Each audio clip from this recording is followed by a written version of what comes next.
a new look at himself. Negro masses all over began to reevaluate themselves.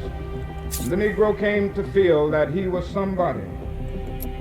His religion revealed to him that God loves all of his children and that all men are made in his image, and that the basic thing about a man is not his specificity but his fundamental, not the texture of his hair or the color of his skin, but his eternal dignity and worth. 1, So go. the Negro could now unconsciously cry out with the eloquent poet, fleecy locks and black complexion cannot forfeit nature's claim.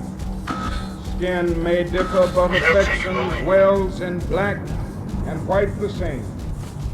Were I so tall as to reach the pole or to grasp the ocean at a span, I must be measured by my soul. The mind is the standard of the man.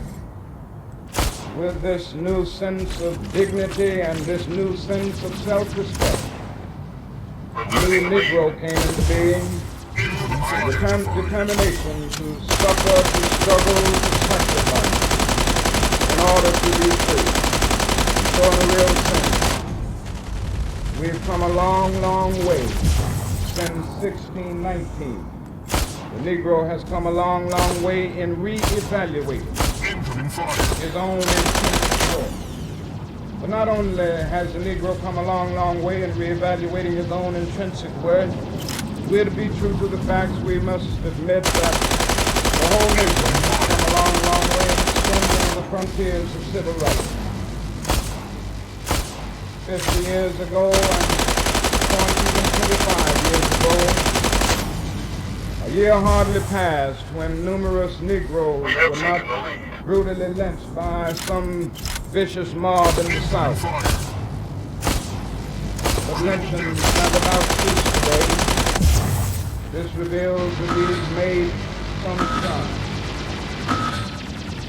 At the turn of the century, there were very few Negroes registered to vote in the South. By 1948, that number had reached 750,000.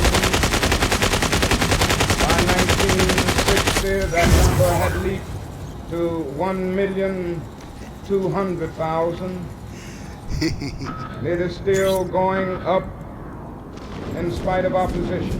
This reveals that some progress has been made. Even in the economic area, we've seen some development. The average Negro wage earner who happens to be employed today earns 10 times more than the average Negro wage earner of 12 years ago. And the national income of the Negro is now at about $30 billion a year, which is more than all of the exports of the United States and more than the national budget of Canada. This reveals that there has been some progress on this side. Probably more than anything else we've seen in our day and in our age. You have 2 minutes remaining. Gradual breakdown of the system of legal segregation. We all know the history of this system. It had its legal beginning in 1896.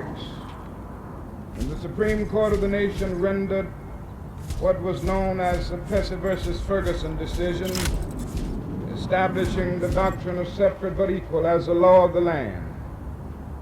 And we all know what happened as a result of the Plessy doctrine. There was always a strict enforcement of the statute, without the slightest intention to abide by the equal.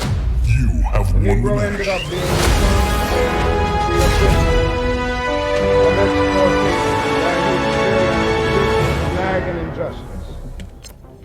Then in 1954, the Supreme Court of our nation examined the legal body of segregation and on May 17th pronounced it constitutionally dead.